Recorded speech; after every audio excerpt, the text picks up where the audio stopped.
Chosen one, listen closely. They built an entire character for you that never existed, painted it into every conversation you weren't invited to, and repeated it so many times they actually started believing their own fiction. And now, right now, while you're watching this, that same fiction is the thing burying them. Let that land for a second. You didn't lie about anyone. You didn't need to, but they needed a story about you badly enough that they invented one from nothing, and for a while, it worked. People believed it. Rooms went quiet when your name came up, not because you did something, but because someone decided you should carry blame that was never yours. They smiled while they did it. They called it just being honest. They called it looking out for everyone. What it actually was character assassination dressed up as concern. Here's what they didn't calculate. Lies have a shelf life. Truth doesn't expire, it waits. And while they were busy building a reputation for you out of nothing, the truth was quietly building a case against them, one small crack at a time, one contradiction at a time, one witness who finally got tired of staying quiet at a time. Before we go further, hit like and subscribe if this is speaking to something in you right now, not for me, for the algorithm that decides who else needs to hear this next. That's the only currency this channel runs on. Now let's talk about what's actually happening. Because what you're feeling right now, that shift in the air, that isn't your imagination. That's the sound of a story falling apart in real time. The same people who spent months turning your name into a warning label are now watching their own names turn into one. And the wildest part? You didn't do anything to make that happen. You just kept living. You just kept being who you actually are, while they kept performing who they said you were. And performances collapse every single time, because a performance has to be maintained, and the truth doesn't. So sit back, chosen one, not to relax, but to watch, because what comes next isn't a comeback story, it's a reckoning. And they started the clock themselves the day they decided your character was theirs to rewrite. Number 1. They built a version of you that never existed, and it just collapsed in front of everyone. Let's start here, because this is where the whole thing cracked first. Somewhere along the way, they sat down, maybe not literally, but functionally, and decided who you were going to be in other people's minds. Not who you actually are, not what you'd actually done. A character. Something flatter, uglier, easier to dislike than the real you ever was. They gave that character your name and let it walk around rooms you weren't in. That's the thing about a fake character. It only survives in the dark. It needs low lighting, quick conversations, people who don't ask follow-up questions. The second it steps into a room with real evidence, real history, real witnesses who actually know you, it doesn't hold. And that's exactly what happened. Someone finally asked the follow-up question. Someone finally said, "Wait, that doesn't match what I actually saw." And the whole structure they built out of nothing started shaking. Here's what they didn't understand about defamation. It's not a weapon that fires once and disappears. It's a debt. Every lie they told about your character was a loan taken out against their own credibility. And loans come due. They spent months collecting interest they didn't know they owed, and now the bill arrived at the worst possible time for them, in public, in front of the very people they were trying to impress.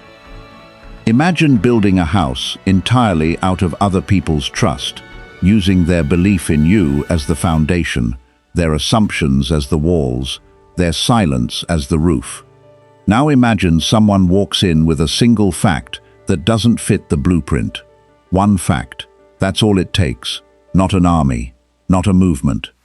One piece of truth in the wrong spot, and the whole house folds in on itself, because nothing in it was ever load-bearing. It was staged.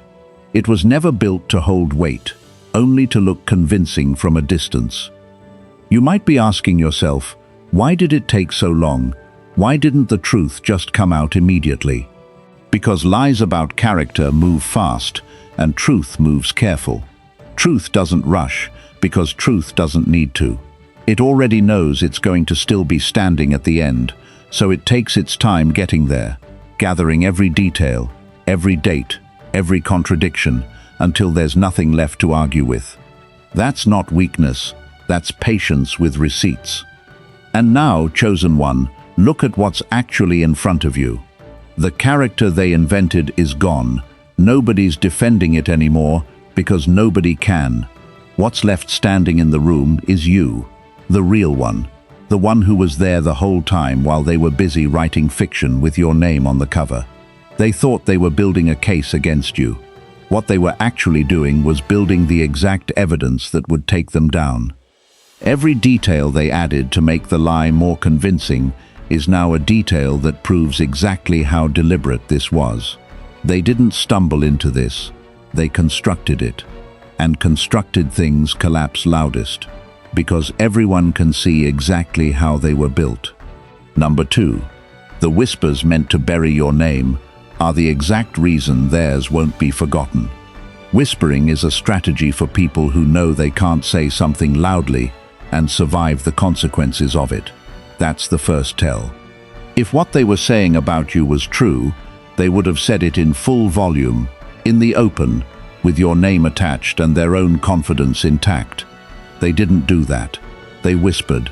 They passed it hand to hand, mouth to ear, group chat to group chat, always one step removed from ever having to own it directly. But whispers leave a paper trail whether people mean them to or not. Screenshots exist. Messages get forwarded to the wrong person.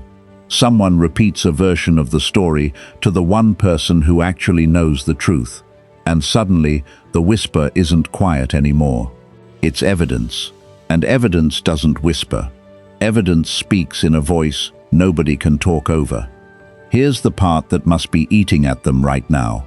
Every person they whispered to is a witness now, whether they intended to be or not.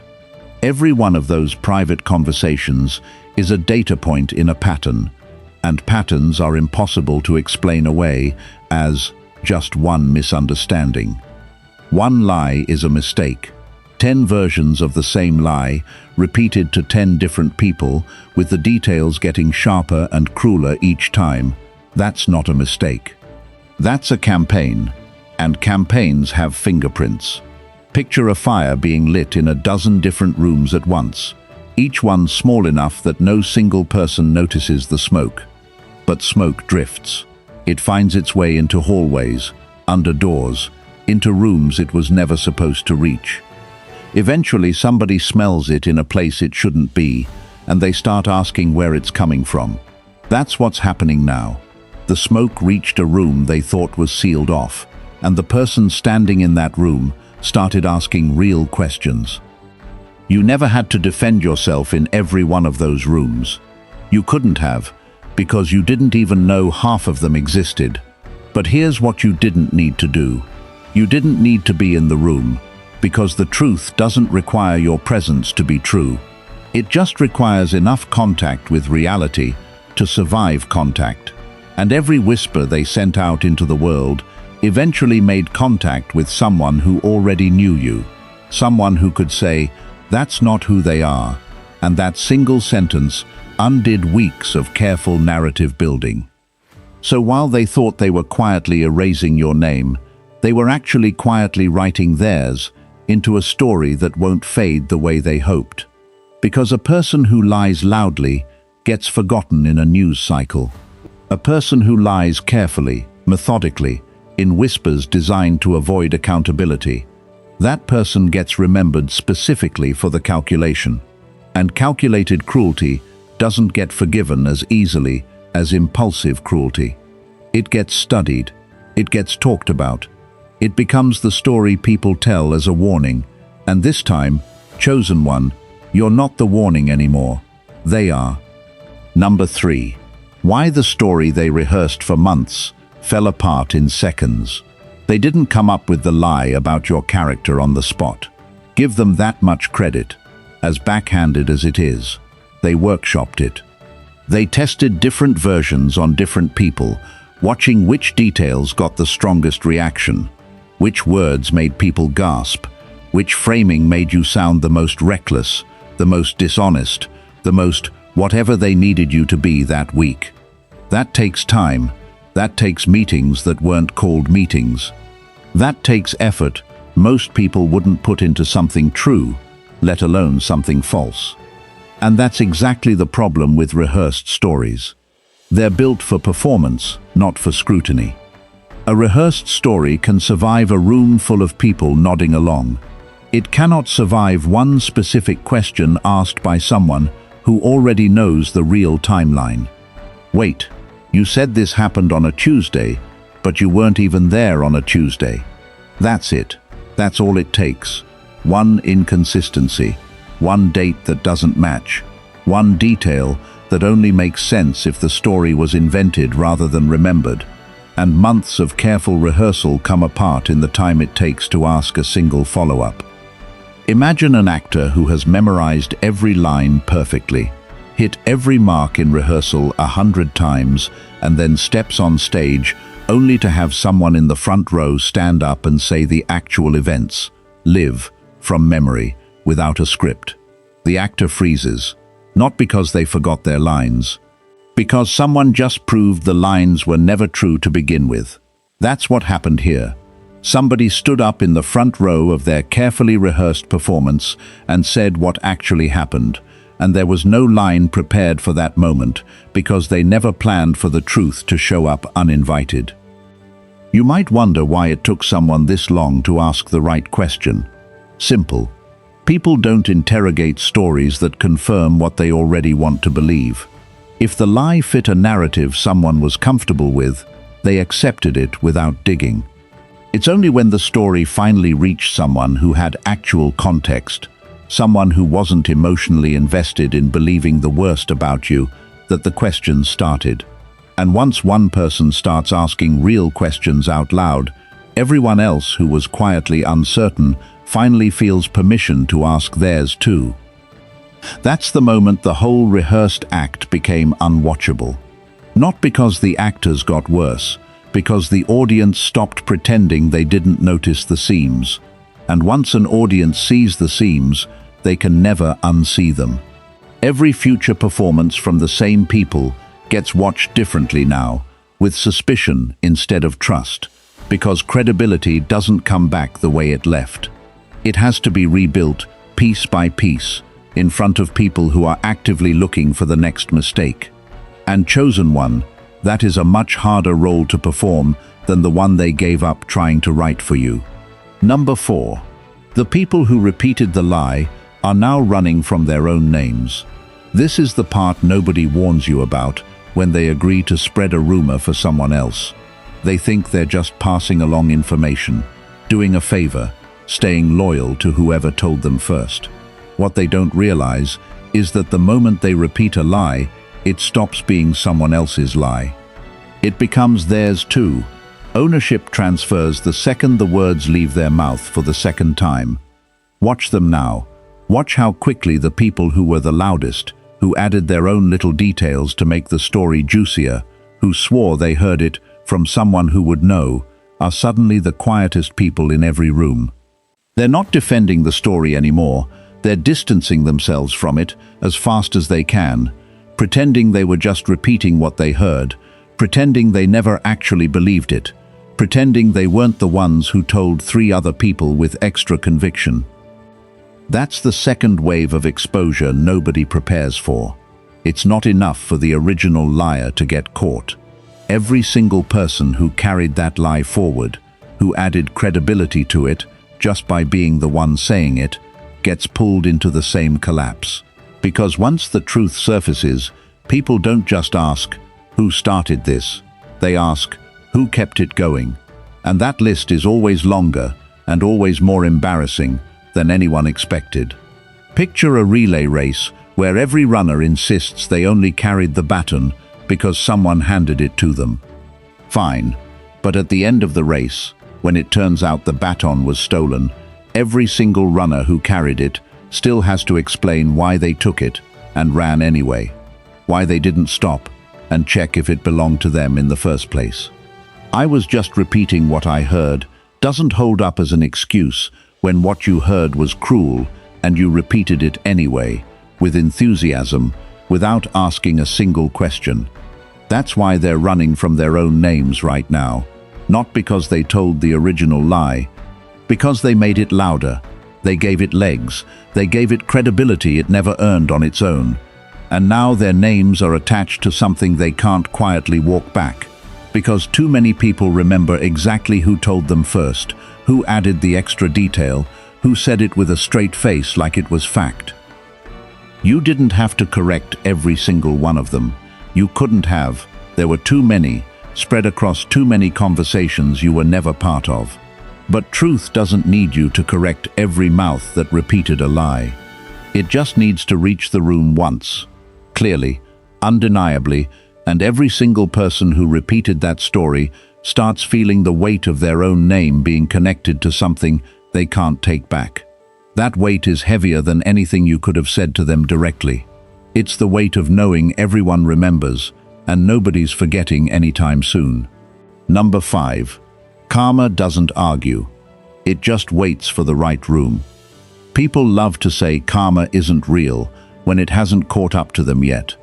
They'll tell you it's superstition, coincidence, wishful thinking from people who got hurt and need somewhere to put their anger. And then it shows up, exactly on time, in exactly the room they least expected, and suddenly the conversation changes. Here's what karma actually looks like when you strip away the mysticism. It's just consequence with better timing than you could have arranged yourself. It's the natural result of actions eventually meeting the people those actions were hidden from. You don't have to believe in cosmic bookkeeping to understand that lies have a tendency to reach the person they were told about, eventually, usually at the worst possible moment for the person who told them. And karma doesn't argue its case. It doesn't need to. It doesn't show up with a speech or a confrontation. It just quietly arranges for the right person to be standing in the right doorway at the right time, holding the one piece of information that makes the whole fabricated story impossible to maintain. No shouting, no drama, just presence, at precisely the moment it matters most. Imagine spending months building a sandcastle version of someone's reputation, carefully shaping every wall, adding detail after detail to make it look convincing. You don't control the tide. You never did. You can build for as long as you want, but eventually, the water comes in on its own schedule, not yours, and it doesn't ask permission before it erodes everything you built. That's what's happening to them right now. The tide came in. Nobody invited it. It just arrived, because it always does. You might be tempted to think you need to do something right now, to push, to confront, to make sure the consequence lands the way you want it to. You don't. That urge to control the outcome is exactly the trap they're hoping you'll fall into, because if you get loud, if you get messy, suddenly the story becomes about your reaction instead of their lie. Karma doesn't need your help to land correctly. It's already in motion. It's already found the room. All you have to do is not get in its way. That's the hardest part of watching karma work, chosen one. Staying still while it does the thing you wanted to do yourself. But there's a difference between consequence that you forced and consequence that simply arrived, and only one of those actually sticks. The one you force gets argued with, gets turned into a story about your temper instead of their lies. The one that simply arrives, unprovoked, undeniable, delivered by someone who has no reason to lie for you, that's the one nobody can talk their way out of. And that's exactly the kind that's happening to them right now. Before we go further, chosen one, if you can feel this story lining up with something in your own life, drop 77 in the comments right now. Let it be your marker, your way of saying you're still here, still paying attention, still ready for the part that hits hardest. Now let's keep going. Number 6. The character they invented for you just became the mirror for who they really are. There's an old truth in every fabricated story. The version of someone a liar invents always reveals more about the liar than the target. Look closely at the character they built. The traits they accused you of, the motives they assigned you, the cruelty they claimed you were capable of, none of it matched who you actually are. But look at how naturally they invented it, how fluently they described behavior that never happened. That fluency doesn't come from nowhere. People don't accidentally become skilled at describing cruelty they've never practiced. The details they added, the specific manipulations they claimed you used, the exact tone they said you spoke in, that level of detail usually comes from somewhere real, just not from you. It comes from their own playbook. What they described wasn't your character, it was theirs, projected outward, with your name stapled on top of it, so nobody would look too closely at the actual source. That's why the story is unraveling now, because the closer people look, the more the details start matching the storyteller instead of the subject. Someone remembers a time the accuser did the exact thing they accused you of. Someone notices the insider knowledge they claim to have about your motives sounds suspiciously like a confession dressed up as an accusation. The mirror flips, and suddenly everyone in the room is looking at a reflection they didn't expect. Picture someone standing in front of a crowd, pointing at a painting they claim you made, describing every dark detail of it in vivid language. And then someone in the crowd quietly points out that the brushstrokes match the accuser's own handwriting, not yours. That single observation changes everything the crowd is looking at. They're no longer studying the painting for evidence against you. They're studying the person holding the paintbrush. You don't have to point this out yourself. In fact, you shouldn't have to, and you probably won't need to, because people who build elaborate fake characters almost always leave their own fingerprints in the details. The specificity that made their lie convincing in the beginning is the exact same specificity that exposes them in the end. They couldn't have built something that detailed without drawing from somewhere real, and once people start asking where the details actually came from, the answer stops pointing at you and starts pointing directly back at them. That's the twist nobody saw coming when they started this. They thought they were writing your villain origin story.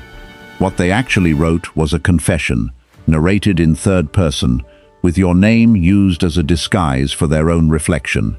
And disguises, chosen one, always come off eventually, usually right when the wearer least expects the room to be looking that closely. Number 7. Why silence was never proof of guilt, it was proof of control. They counted on one specific thing when they started spreading lies about your character, that you wouldn't respond the way they needed you to. They wanted a scene. They wanted you defensive, loud, scrambling to explain yourself to everyone who'd already made up their mind. That reaction would have given the lie something to point at, something to call proof. See, look how upset they got. That's not normal, unless it's true. You didn't give them that. Maybe it hurt more than anyone around you realized. Maybe there were nights you wanted to explain everything to everyone, to correct every version of the story, one conversation at a time. But you understood something instinctively that they never accounted for. Explaining yourself to people who already decided not to believe you doesn't clear your name, it just gives the lie more oxygen. So you stayed quiet, and they mistook that quiet for guilt, when really, it was the one thing they couldn't manipulate. Silence, used deliberately, is control. It's the decision not to hand your reaction over to people who don't deserve access to it. Every time you didn't respond to a whisper, a rumor, a pointed comment designed to bait you into a public meltdown, you kept the one thing they were trying to take from you: the ability to decide how this story gets told and by whom. Imagine someone throwing punches at a person who refuses to raise their hands, hoping the lack of a fight looks like weakness to everyone watching. But the crowd isn't stupid forever. Eventually, people notice that one person keeps swinging and the other keeps standing there, untouched, unmoved, and they start asking why someone would need to hit that hard at someone who isn't even fighting back. Restraint reads differently over time. What looks like passivity in the first round starts looking like discipline by the last one. They needed your silence to look like an admission. Instead, it became the exact evidence that something didn't add up. Guilty people typically can't stop talking. They over-explain. They add unnecessary detail. They contradict themselves, trying to cover every angle. You didn't do any of that because you didn't have anything to cover. And the less you said, the more obvious it became that the people doing all the talking were the ones with something to hide. So when they finally got exposed, and people looked back at how calm you stayed through months of lies about your own character, that calm didn't look like guilt anymore. It looked exactly like what it was. Someone who knew the truth didn't need defending because it was never actually in danger. They mistook your control for silence. It was never silence. It was patience, with the volume turned all the way down, waiting for the exact moment it wouldn't need to be loud to be heard. Number 8. The moment the truth stopped needing your voice to be heard. There's a specific point in every one of these stories where the burden shifts, where the truth stops depending on you to defend it, and starts standing up entirely on its own. That moment already happened for you, chosen one, even if you didn't clock the exact second it occurred. Up until that point, every correction had to come from you. Every "that's not what happened" had to be said in your voice, which meant every defense could be dismissed as biased, as expected, as exactly what a guilty person would say too. That's the trap built into needing to defend yourself. No matter how true your words are, they get filtered through the assumption that of course you'd say that. Of course you'd deny it. Everyone denies it. But then someone else said it. Someone with nothing to gain and no personal stake in defending you. Someone who just happened to know the actual timeline, the actual context, the actual person you are, and they said it plainly, without hesitation, without needing you in the room to back them up. And that's when everything changed. Because when the truth comes out of a mouth that has no reason to lie for you, it stops being your word against theirs. It becomes fact, sitting quietly in the middle of the room, refusing to be argued with. Picture two witnesses in front of a jury. One is the accused, saying, "I didn't do it," which every jury has heard 1,000 times from people who absolutely did do it. The other is a bystander with no connection to either side, saying, "I was there, and that's not what happened." The jury leans forward for the second voice in a way they never lean forward for the first. Not because the accused is lying, because the bystander has nothing riding on the outcome, and that neutrality carries weight that self-defense never can. That's the shift you're living through right now. You don't have to keep making your case, because the case stopped needing you to make it. It found its own witnesses, its own timeline, its own momentum, and it's moving through rooms you're not even standing in, correcting a narrative you didn't have to correct yourself. That's not luck.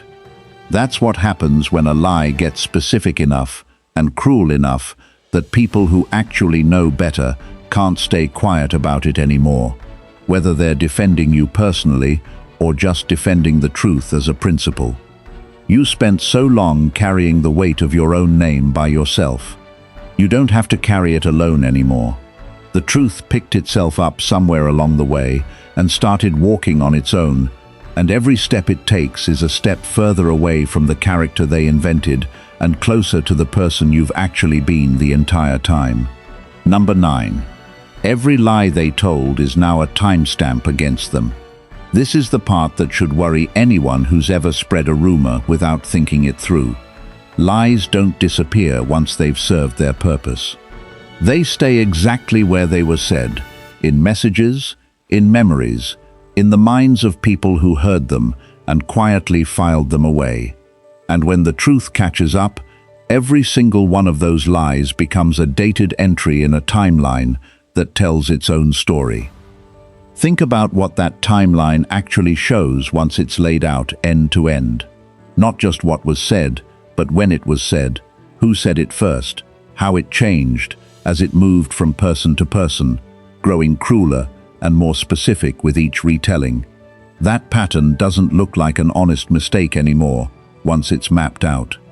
It looks like exactly what it was, a deliberate, escalating campaign, built one conversation at a time by people who knew what they were doing every step of the way. That's the danger of a lie told in stages instead of all at once. A single lie can hide behind ambiguity. I misunderstood. I was told wrong. But a timeline of lies, each one building on the last, each one adding new details that weren't there in the first version, doesn't have that excuse available anymore. You can't misunderstand your way into inventing new specifics 3 separate times over 4 months. That takes intention. And intention is exactly what turns a rumor into a case. Imagine a wall covered in photographs and connecting string, the kind investigators use to map out a pattern. Every lie they told is a photo on that wall now. Every person they told it to is a piece of string connecting one lie to the next. And once that wall gets built, whether by an actual investigation or just by people quietly comparing notes among themselves, the pattern is impossible to unsee. It stops looking like isolated gossip and starts looking exactly like what it was. You didn't build that wall, chosen one. You didn't have to. Every lie they told built it for you, one string at a time, without them even realizing they were creating the exact evidence that would eventually prove their own intent. That's the irony sitting at the center of all of this. The more elaborate they made the lie to make it convincing, the more evidence they left behind, explaining exactly how deliberate the whole thing was. Now that timeline is doing the talking for you. It doesn't need your commentary. It doesn't need your outrage. It just needs to exist, laid out clearly enough for anyone paying attention to see the shape of what actually happened. And once people see that shape, they don't come away thinking you were the problem. They come away understanding exactly how much effort it took to build a lie that big, and exactly what kind of person is willing to put in that much effort just to hurt someone who never did anything to them. Number 10. The applause they got for tearing you down just turned into the sound of their own exposure. Remember how it felt in the beginning, watching people nod along, laugh at the version of you they invented, agree just a little too easily that maybe you really were what they said. That applause meant something to them. It was the reward for the performance, proof that the story was landing, that people believed it, that the character assassination was working exactly the way they'd hoped. Listen to the room now. That same applause has a different sound to it, doesn't it? It's not gone, it just changed direction. Now it's aimed at the people who finally said something true, who finally stood up and corrected the record, who finally asked the question nobody wanted to ask out loud. The audience that once clapped along with the lie is now the audience clapping for its unraveling, and there is nothing quite as humbling as realizing the room you performed for has turned completely against the performance. That's the risk every liar takes without fully understanding it. An audience isn't loyal to the storyteller, it's loyal to the story. As long as the story feels true, the second it stops feeling true, the audience doesn't defend the storyteller out of habit. They abandon the story just as fast as they accepted it, sometimes faster, because nobody wants to be remembered as the last person still clapping for a lie everyone else has already seen through. Picture a comedian who's been getting laughs off the same joke for months, a joke that mocks someone who isn't in the room to defend themselves. Then one night, the person the joke is about walks in unexpectedly, and everyone realizes at the same time exactly how cruel the joke actually sounds out loud in context, with the real person standing right there. The laughter doesn't just stop. It curdles into something closer to second-hand embarrassment, forever having laughed at all. That's what's happening to them now. Every person who laughed along, who repeated the punchline, who made the lie about your character feel normal and acceptable in casual conversation, is remembering that laughter with a very different feeling attached to it. And they know it. They can feel the temperature of every room they walk into now, because the same rooms that once rewarded them for tearing you down are the rooms currently deciding they'd rather not be associated with what actually happened. You never asked for applause, chosen one. You didn't need it, and you're not chasing it now either. But it's worth noticing, quietly, without needing to say a word about it, that the sound in the room changed completely, and it changed on its own, without you having to conduct it. That's not a coincidence. That's just what happens when a room finally hears the whole story, instead of the version that was performed for them. If this message is doing something for you tonight, chosen one, consider dropping a super thanks on your way out. It's never required, but it's what keeps messages like this reaching the next person who needs to hear that the truth eventually shows up. Every bit helps this mission move forward. Now, back to it. Number 11. Why nobody wants to be seen standing next to them now. There's a specific kind of isolation that happens after exposure, one that's very different from the isolation they tried to put you through. Yours was manufactured, built out of lies designed to make people pull away from someone who never did anything to deserve it.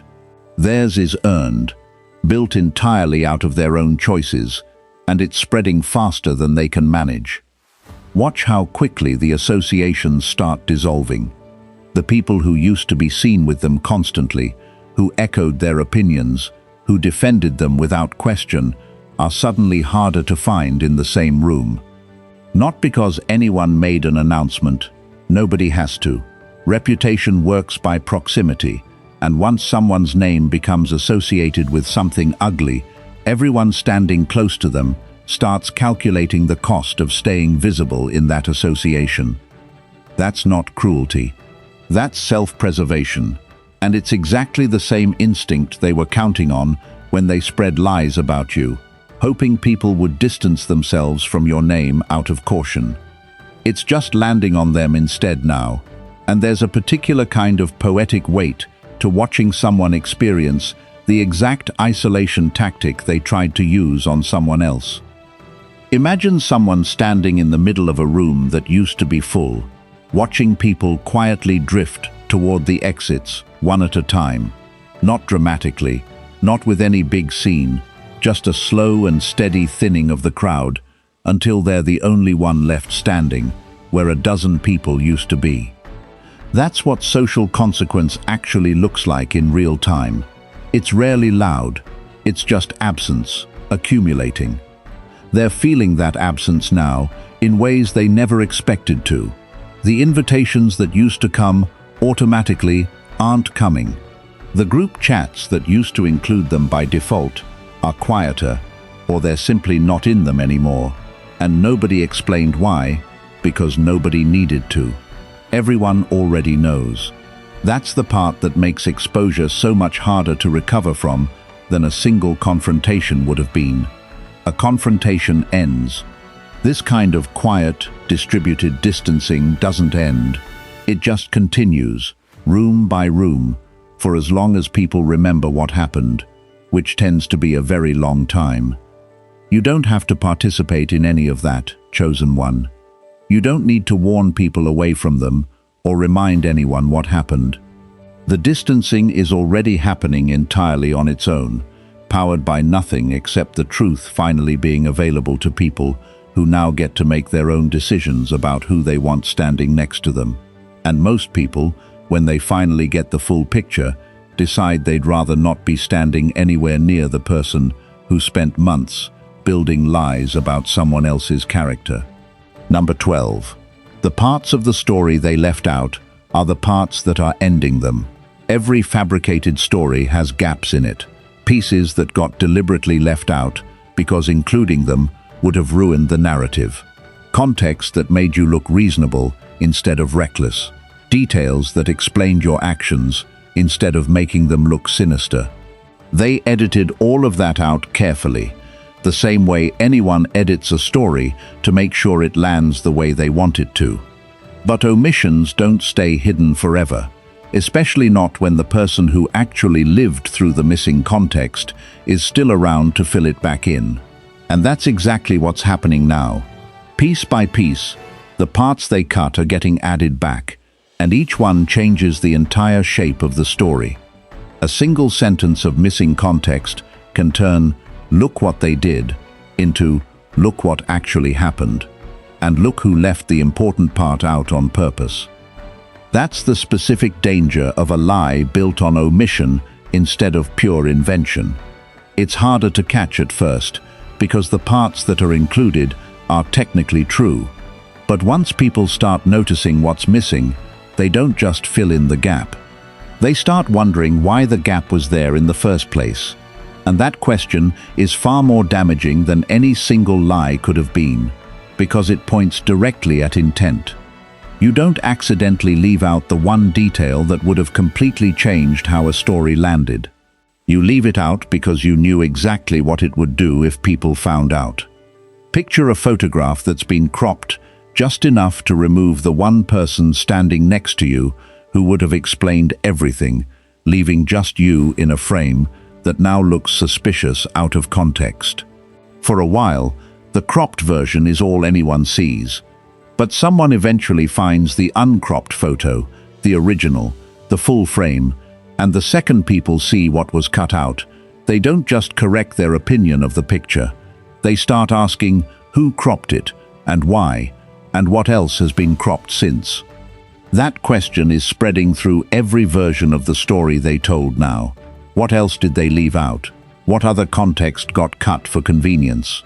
And once people start asking that question about one story, they start applying it retroactively to everything else that person has ever said. Which means this isn't just costing them this specific lie.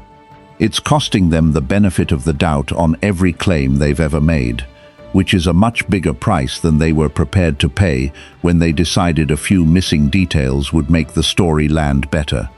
You lived the full version, chosen one. You always knew what was missing, even when nobody else did. Now the full version is finally circulating, and it's not circulating because you forced it out. It's circulating because omissions have a way of surfacing exactly when the people who left them out least expect it. Usually right when they thought the story was finally settled. Number 13. The apology that came too late to save anything. There's always a version of this story where an apology shows up right at the end, right when the consequences have already landed, right when saying sorry stopped being about making things right and started being about damage control. Watch for it, because it's coming, if it hasn't already. The timing tells you everything you need to know about the sincerity.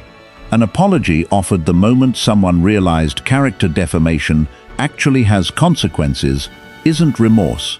It's a survival instinct, dressed up in soft language, hoping it arrives in time to undo some of the damage before it becomes permanent.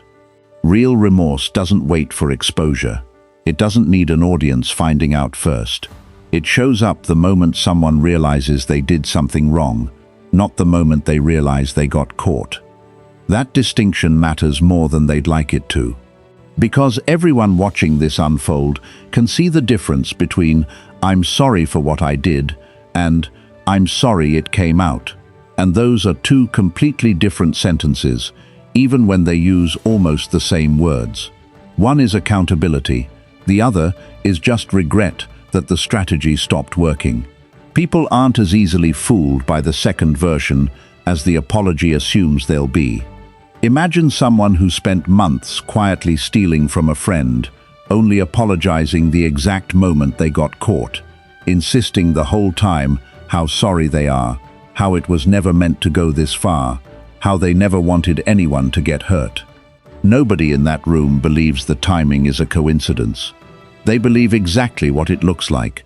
This apology exists because getting caught happened, not because conscience did. That's the apology landing now, and it's landing in a room that's already seen the whole pattern, the whole timeline, every version of the lie as it grew and changed and spread. An apology that arrives after all of that doesn't erase any of it. It just becomes one more entry in the timeline, one more data point showing exactly how long they were willing to let the lie run before consequence forced their hand towards something that resembled accountability. You don't have to accept it, chosen one, and you don't have to reject it dramatically either. You don't actually have to do anything with it at all. Its arrival isn't a test of your character the way they might be hoping it is. It's just the final piece of evidence in a story that's already told itself completely, without needing your reaction to finish the picture. The apology came too late to undo the exposure. It's not too late for them to learn something from it. But that's their work to do now, not yours, and not something you owe them your energy to witness up close. Number 14. Why your name is clean, and theirs is the warning now. Here's where all of this actually lands, chosen one. Not in revenge, not in a dramatic confrontation, not in some grand moment where you get to say everything you've been holding back. It lands quieter than that, and honestly, more permanently than that. Your name is clean. Not because you fought to clean it yourself, but because the truth eventually does what lies never can. It holds up under examination. Think about what that actually means going forward. Every conversation that happens about you now, whether you're in the room or not, gets filtered through a version of events that's actually accurate. The character they invented doesn't exist anymore, not in any room that matters, not with any person whose opinion was ever going to affect your life in a meaningful way. What's left is just you, exactly as you've always been, finally visible, without the fiction standing in front of you. And their names carry something different now. Not because you did anything to make sure of it, because actions have a way of attaching themselves permanently to the people who chose them. Every future story they try to tell about anyone else is going to be measured against this one. Every claim they make is going to get a second look it wouldn't have gotten before. That's not punishment you handed down. That's just what happens when trust gets spent recklessly and there's no more of it left to spend. Picture two paths splitting apart from the same starting point. One path keeps moving forward, lighter now that it's not carrying a lie that was never true to begin with. The other path gets heavier with every step, weighed down by a reputation that has to be rebuilt from a foundation of broken trust, one careful interaction at a time, for as long as people remember why it broke in the first place. You're not walking their path. You never were. You were just standing near it for a while, close enough that some of the mud splashed onto you before the truth cleared it off. You don't need closure from them, chosen one. You don't need an admission, a formal correction, a public retraction with your name spelled right this time. You already have the thing that actually matters, which is a life that keeps moving forward, clean, intact, recognizable as exactly who you've always been. That was never something they could take from you permanently, no matter how hard they tried, no matter how long the lie ran before it finally ran out of road. They spent months trying to make your name into a warning. Instead, they became one. And that's not something you built. That's just what happens when the truth finally gets enough time in the room to speak for itself.